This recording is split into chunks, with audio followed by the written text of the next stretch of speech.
Shalom, Ouvracha, mes chers amis, nous sommes dans notre rubrique et Parasha dans la Kabbalah, Parashat Beshalach. Il y a une question qui est très forte aujourd'hui et quelque chose qui est très surprenant. Au début de la Shira, de la chanson que les Béné Israël ont dit en Égypte, eh bien en sortant d'Égypte, il y est marqué là-bas Tiratz Oyev. Un des élèves du Harizal dit comme ça, Tiratz Oyev, c'est les mêmes lettres que Tsaraat Iyov. C'est quoi cette Tsaraat Iyov? La lèpre de Job. Quel rapport avec la lèpre de Job? Comme vous le savez, lorsque les Béné Israël sont sortis d'Égypte, eh bien, il y a eu une grande accusation dans le ciel. Il dit, les Hébreux ont servi des cultes étrangers. Les Égyptiens ont sorti des cultes étrangers. Pourquoi est-ce que ceux-là vont couler et ceux-là vont Eh bien, la réponse, il n'y en a pas. Qu'est-ce qu'il dit à Kadosh Baruch Hu? Il dit, écoute, regarde, j'ai quelqu'un, en ce moment, j'ai pas besoin de toi. J'ai besoin de te mettre un petit peu à l'écart. Il y a un monsieur là-bas qui a l'air d'être un grand tzaddik. On va voir qui a l'air d'être et qui s'appelle Job. Va t'occuper de lui. Et comment on appelle ça? Satan, il va voir Job et il lui dit comme mission Dieu au Satan, il lui dit attention, je te permets de toucher à son argent, à son corps, mais t'as pas le droit de le tuer. Et donc c'est ce qu'il fait. Il va rendre lépreux Iyov, tout ça pour laisser sortir tranquillement les Béné Israël, les enfants, les Hébreux, les sortir d'Égypte. Alors la question qui se pose, Ribono shel olam, melech malchei melachim.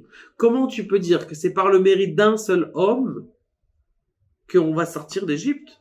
Quoi, Iyov, grâce à lui, eh bien on va sortir d'Égypte? Eh bien, mes chers amis, il y a ici une sorte de connexion, de savoir comment est-ce que Job, eh bien, il a vraiment, comment on appelle ça? Il a vraiment rien fait. Est-ce qu'il était blanc?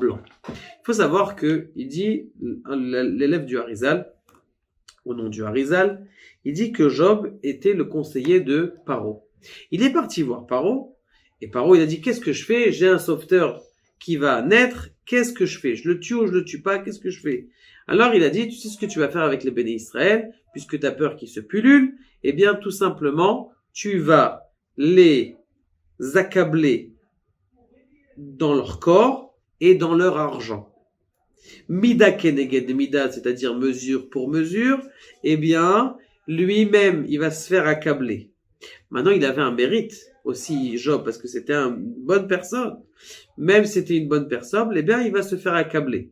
Et il fallait le rendre lépreux, Job. Pourquoi il fallait le rendre lépreux? Pour pas qu'il ait un mérite pour sauver Paro, qu'il soit plus à côté de Paro, qu'il s'en aille de chez Paro. Maintenant, comment ça se fait que c'est Job? Est-ce que vous vous rappelez qui est le Gilgoul de Job? Eh bien, rappelez-vous, dans le Sefer de Sha'ar Gilgoulim, nous avions dit que Job, en vérité, est le Gilgoul du père de Avraham. Alpene Terach Aviv, c'est marqué dans la fin de Parashat Lech Lecha. Alpene Terach Aviv, Parashat Noach. Aviv de son père, c'est les mêmes lettres que le mot Iyov. C'est-à-dire que Terach a voulu faire Teshuvah. Il a voulu faire Teshuvah, et quand il a voulu faire Teshuvah, eh bien, Kadosh Baruch Hu, il a dit, bon, il faut faire Teshuvah, mais il faut rattraper tes actes.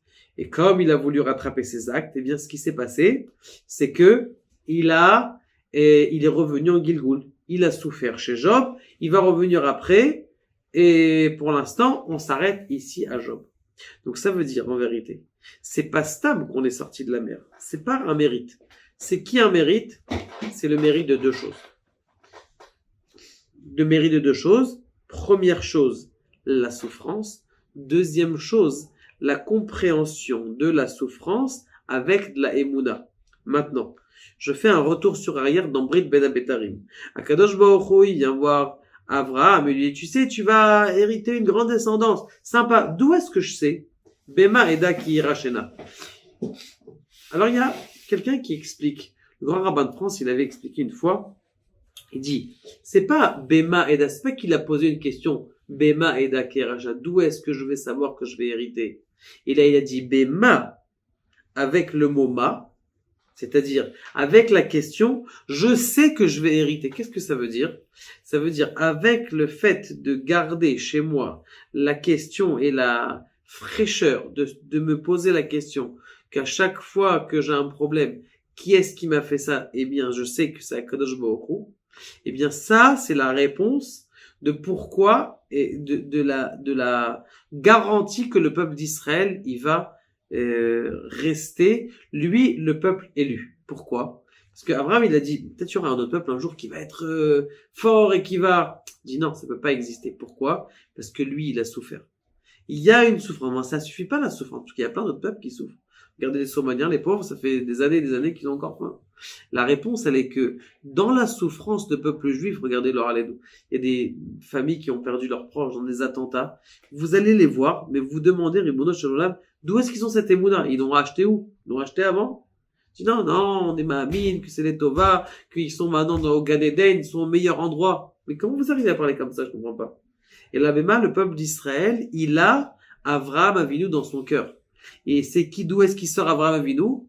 Eh bien, il sort aussi de Terach, de son père, que lui aussi, il avait une émouna, il avait une fausse émouna, une fausse croyance, mais il avait ça. Donc, il y avait ces deux choses. C'est pour ça qu'il est marqué Tirat Soyev. Et donc, ça répond Tirat Soyev. Les deux choses. La première chose, c'est-à-dire la souffrance. Et l'explication, ça veut dire la émouna dans la souffrance, de comprendre que de la émouna dans la souffrance, eh bien, ça transforme ça en un zrout extraordinaire. Maintenant, regardez, de façon extraordinaire, c'est ce qu'il dit aussi à la fin du l'élève du Harizal. Il dit quelque chose comme ça. Il dit, regardez, tous les jours, on vous posait la question, dans la paracha, dans la Asia Shir Moshe, Tirat Soyev, l'ennemi va périr.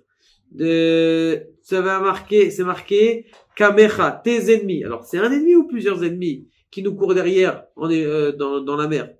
Kamecha, pluriel. Singulier, pluriel. Vous allez voir tout le temps, pluriel, singulier. Réponse, eh bien, tout simplement, Iyov, quand on parle de Iyov, eh bien, on parle du singulier, ça veut dire qu'il y a ce moussag dans le monde.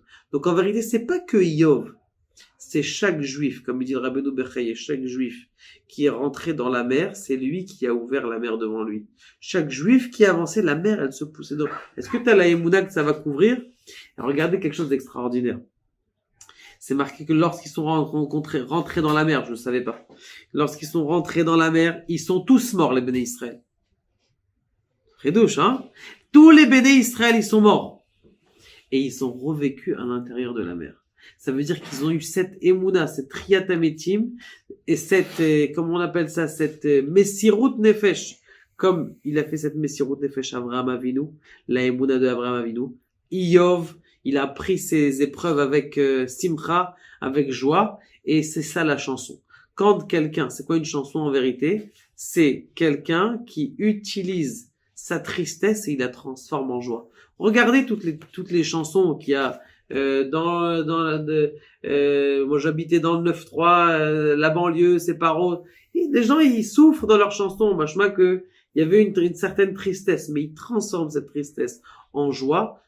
Grâce à la émouna, de transformer la tristesse en joie, eh bien, ça transforme cette émouna en une émouna en béton. D'ailleurs, et sur ça je finis, mon Rav disait qu'il est marqué plusieurs fois dans le Shas, dans Masechet Baba Metzia, dans le Baba Batra, et dans Masechet Nida, que le mot Keshir, c'est une chanson, et on dit dans la Gemara que c'est aussi un pendentif rond. Un pendentif rond, ça veut dire une sorte de collier. Pour te dire qu'il y a une shlemout dans la chanson. Il y a une plénitude dans la chanson qui fait en sorte que un jour tu vas comprendre toutes les douleurs que tu as. Et bien en vérité, ça forme une chanson extraordinaire qui est ta vie. Le Kadosh Baruch Hu nous dévoile et nous donne cette émouna à l'intérieur de nos cœurs.